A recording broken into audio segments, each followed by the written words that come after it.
महाडच्या अर्णव दीपक कारे आणि तनिष्का दीपक कारे या भावंडांनी या स्पर्धेत तब्बल 5 सुवर्ण पदकांची कमाई करत महाडसह संपूर्ण रायगड जिल्ह्याचे नाव सुवर्णाक्षरांनी कोरले। आपल्या अंगातील अफाट कौशल्य आणि चपळतेच्या जोरावर या दोघांनी प्रतिस्पर्ध्यांना धूळ चारली। या स्पर्धेत तनिष्का काळे हिने लाठी काठी, सिंगल स्टिक आणि डबल स्टिक अशा दोन्ही प्रकारात उत्कृष्ट खेळ करत सलग 2 सुवर्ण पदकांवर आपले नाव कोरले, तर तिचा भाऊ अर्णव काळे याने लाठी काठी, सिंगल स्टिक, तलवारबाजी आणि थेट दांडपट्टा अशा 3ही आव्हानात्मक प्रकारात वर्चस्व गाजवत तब्बल 3 सुवर्ण पदके आपल्या नावे केली। या दोन्ही भावंडांच्या या दैदिप्यमान यशामुळे महाड तालुक्यासह संपूर्ण रायगड जिल्ह्यात सध्या आनंदाचे आणि अभिमानाचे वातावरण आहे।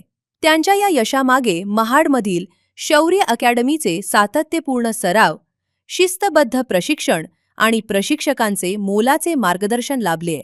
पारंपरिक मर्दानी खेळांचे जतन करणाऱ्या शौर्य अकॅडमीचे आणि या दोन्ही सुवर्ण विजेत्या भावंडांचे आता सर्वच स्तरातून कौतुक होते।